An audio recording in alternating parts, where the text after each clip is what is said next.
Friends, आज की video में हम रेलवे ग्रुप डी साइंस का प्रैक्टिस सेट 3 करने वाले हैं।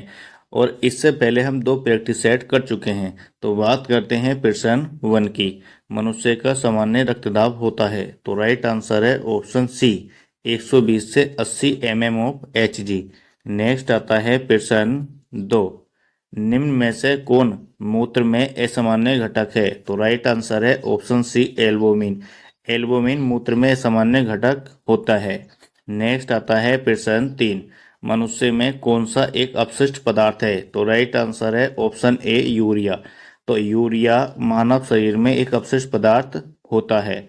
नेक्स्ट आता है प्रश्न 4। मानव शरीर में पेशियों की संख्या कितनी होती है? तो राइट आंसर है ऑप्शन सी, 665। तो मानव शरीर में पेशियों की संख्या 665 होती है। नेक्स्ट आता है प्रश्न 5। मनुष्यों में पुनः स्थापित होने वाले दांतों की संख्या कितनी होती है? तो राइट आंसर है ऑप्शन बी, 20। तो मनुष्य में पुनः स्थापित होने वाले दांतों की संख्या 20 होती है। नेक्स्ट आता है प्रश्न 6। मानव शरीर की सबसे मजबूत हड्डी कहाँ उपस्थित होती है? तो राइट आंसर है ऑप्शन ए, जबड़े की। तो जबड़े की जो हड्डी होती है वो सबसे मजबूत हड्डी होती है। नेक्स्ट आता है प्रश्न 7। मानव शरीर में कुल कितने कशेरुक खंड होते हैं? तो राइट आंसर है ऑप्शन सी, 33। तो मानव शरीर में कुल कशेरुक जो दंड होते हैं वो आपकी 33 होती हैं। नेक्स्ट आता है प्रश्न 8। हमारी अस्थियां तथा दांत सामान्यतः किसके बने होते हैं? तो राइट आंसर है option A, try calcium phosphate. अस्थियां और दांत दोनों ट्राई कैल्शियम फास्फेट के बने होते हैं।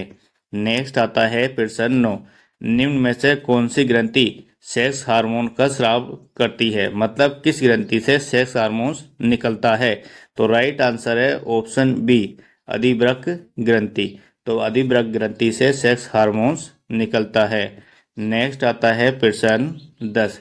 पीयूष ग्रंथि मानव शरीर में कहाँ उपस्थित होती है? तो राइट आंसर है ऑप्शन सी, मस्तिष्क के नीचे पीयूष ग्रंथि स्थित होती है। नेक्स्ट आता है प्रश्न 11। स्तनधारियों में सबसे बड़ी ग्रंथि कौन सी है?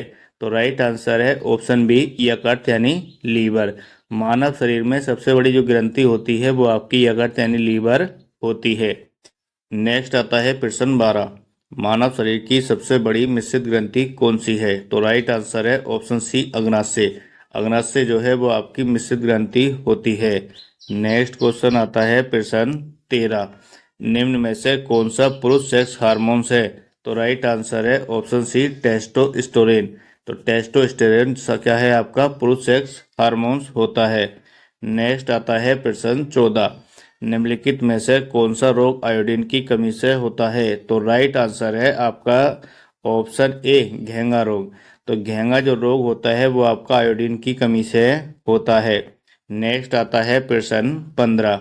निम्न कौन सा रंजक मानव शरीर को रंगत प्रदान करता है? मतलब मानव शरीर को रंग देने वाला जो है वो कौन है आपका? मेलानिन।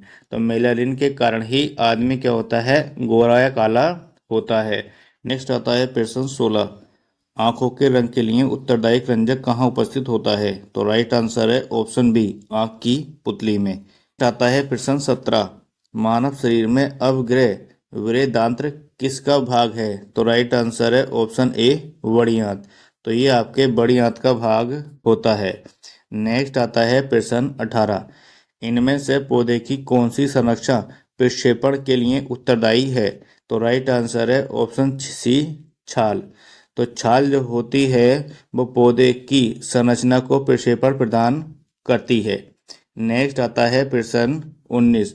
मानव शरीर के संतुलन को नियंत्रित करने के लिए मस्तिष्क का कौन सा हिस्सा जिम्मेदार है? तो राइट आंसर है ऑप्शन बी, सेरेबेलम।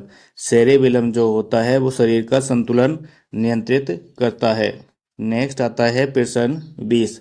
शैवाल की कोशिका भित्ति किसकी बनी होती है? तो राइट आंसर है ऑप्शन बी, सेलुलोज की। तो शैवाल की कोशिका भित्ति सेलुलोज की बनी होती है। नेक्स्ट क्वेश्चन आता है प्रश्न 21। निम्न में कौन सा महिला जनन अंग का भाग नहीं है? तो राइट आंसर है ऑप्शन डी, मूत्र मार्ग।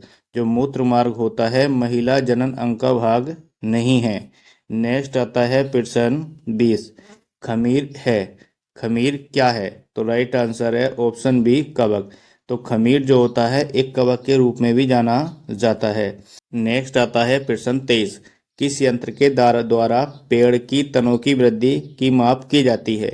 तो राइट आंसर है ऑप्शन सी ऑक्सीमीटर। तो ऑक्सीमीटर के द्वारा पेड़ के तनों की वृद्धि की माप की जाती है। नेक्स्ट आता है प्रश्न 24। एक जंतु कोशिका के भीतर सबसे प्रचुर मात्रा में कौन सा अकार्बनिक घटक पाया जाता है? तो राइट आंसर है ऑप्शन डी जल। तो जल आपका इसका राइट आंसर है। नेक्स्ट आता है आपका प्रश्न 25।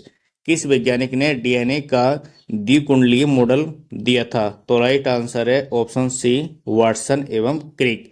तो वाटसन और क्रिक ने डीएनए का द्विकुंडलीय मॉडल तैयार किया था। ऐसी ही वीडियो को देखने के लिए हमारे चैनल को सब्सक्राइब और वीडियो को ज़्यादा से ज़्यादा लाइक कीजिए।